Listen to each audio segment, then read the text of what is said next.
The CCP has interfered in Canada's elections. Germany's Chancellor makes a new friend. And Xi Jinping prepares the military for combat readiness. That and more on this week's China News Headlines.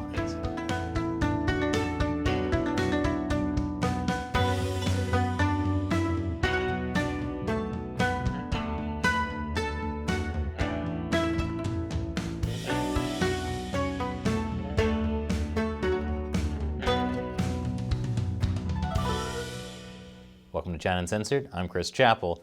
This episode is sponsored by PC Doctor Toolbox. Monitor your PC for software crashes, hardware failures, and the kind of glitches that make your life miserable. Before we jump into the latest China news, I just want to acknowledge that the U.S. just held its important midterm elections this week. And whether you're a Democrat or a Republican, China wants you to know you lost. Because according to state-run CGTN, the costly U.S. midterm elections fueled polarization, divisions, and even concerns of political violence. Terrible. I mean, why have elections at all? Things would really be much simpler if one party would just purge all their opposition. But no matter how terrible America's elections are, they're even worse in Canada. A recent investigation by journalist Sam Cooper showed that the Chinese Communist Party interfered in Canada's 2019 election, and the Canadian intelligence had warned Prime Minister Justin Trudeau about it, according to the Canadian Security Intelligence Service, which is like Canada's CIA. The CCP's election interference included funneling payments to at least 11 federal candidates, placing agents in the offices of members of parliament to influence policy, trying to corrupt former Canadian officials to gain political leverage, and campaigning to punish Canadian officials who stood up to the CCP. That's pretty damning stuff. Canadian intelligence had actually presented this information to Justin Trudeau and his cabinet as far back as January, including detailed examples of Beijing's efforts to subvert Canada's democratic process. So how did Prime Minister Trudeau respond? He didn't. At least not until this week, after the article was published in Global News. Then Trudeau came out to publicly accuse China of aggressive election interference. Way to get ahead of the issue. Speaking of Chinese aggression, there was a big standoff between the U.S. Coast Guard and illegal Chinese fishing fleets. This actually happened back in August, but it was kept quiet for a long time. Because, you know what they say, democracy thrives in darkness. I think that's how it goes.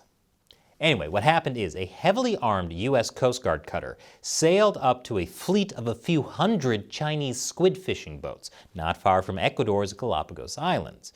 Its mission was to inspect the vessels for any signs of illegal, unreported, or unregulated fishing, which it had every right to do, even to board the fishing boats. It's part of an international effort to stop illegal fishing operations from damaging the ecosystem. So the U.S. Coast Guard told them they wanted to do an inspection, and then 3 vessels sped away, one turning aggressively 90 degrees toward the Coast Guard cutter, forcing it to take evasive action to avoid being rammed.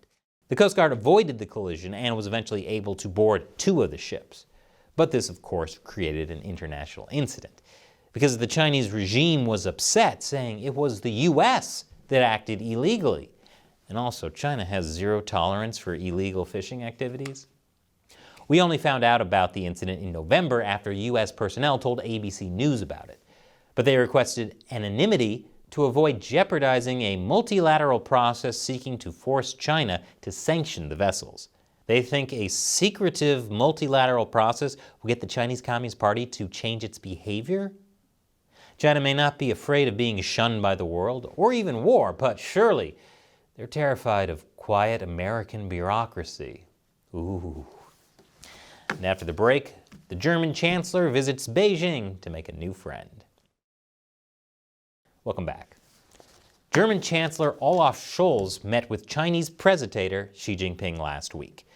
Scholz is the first Western leader to visit China since COVID. I get it, I've been locked down for a long time too, and I can't wait to travel again, but China? Really? Scholz has pushed for a close relationship with China despite its recent advances toward dictatorship and widespread opposition within Germany. In fact, there was widespread opposition to his trip even from members of his own political party. The timing is especially bad since it comes right after Xi Jinping just took power for a third term. And intentional or not, the visit seems like a tacit approval of Xi's power grab. But there are people supporting Scholz's visit to Beijing. Like CNN. Their business news analyst says that Germany needs China more than ever. See, China is Germany's largest trading partner, and Germany is hardly in a position to rock the boat with Beijing as it grapples with the challenge of reviving its struggling economy. I mean, working with an authoritarian regime like Russia turned out pretty badly, because Russia started a war and then Germany was forced to take sides, and then Germany lost that cheap energy supply from Russia. So the lesson is, it's a great time to strengthen ties with a different authoritarian regime. But at least Germany is doing one thing right. It looks like Germany will be blocking a Chinese chip deal. That deal would have allowed a Chinese company to take over Elmos. Wait, China wants to take over a Sesame Street character? I mean, I guess he's red, but what's that, Shelley? Oh, wow, it's even worse. Elmos is a German semiconductor plant. The Chinese Communist Party was apparently trying to buy Elmos right after President Biden issued an executive order to cut off microchip supply to China. And that policy has spillover effects on all countries that sell microchips to China. See, China wants to use advanced microchips to do things like rule the world with artificial intelligence and build high-tech weapons it could use to attack Taiwan. Fortunately, the German government seems to understand this too. So they blocked the purchase on national security concerns. At least the German government isn't completely stupid when it comes to giving China their technology. But speaking of being completely stupid when it comes to giving China their technology, NVIDIA. See, Biden's executive order to block microchip sales is only as good as its implementation. And there's a loophole. Specifically, it bans selling China microchips above a specific processing power. After the Commerce Department added NVIDIA's A100 chip to the export control list, NVIDIA was forecast to lose hundreds of millions of dollars. Their solution? NVIDIA is now offering the A800 chip. It's a tiny bit slower, so it slides right under the limit set by the Commerce Department. And really, isn't the whole point of laws just to figure out how to get around them? And after the break, Xi Jinping tells his troops to get ready to fight and win. Welcome back. With Xi Jinping now in his third term as leader of the Chinese Communist Party, he wants everyone to know who's boss. That's why one of his first acts after the 20th Party Congress last month was to take the new Politburo Standing Committee to Yan'an, the site of Mao's bloodiest purge. All party members understand the significance of this. Yan'an was the Communist Party's headquarters for over a decade. Mao used it as a place to build up his political base after the Long March. During World War II, while the nationalist government that was running China was busy fighting off the Japanese, Mao was busy torturing and killing his political enemies at Yan'an. He wanted to make sure the only party members left standing were completely loyal to him. It was called the Yan'an Rectification Movement, a name that strikes terror in the hearts of all communist officials who still have hearts.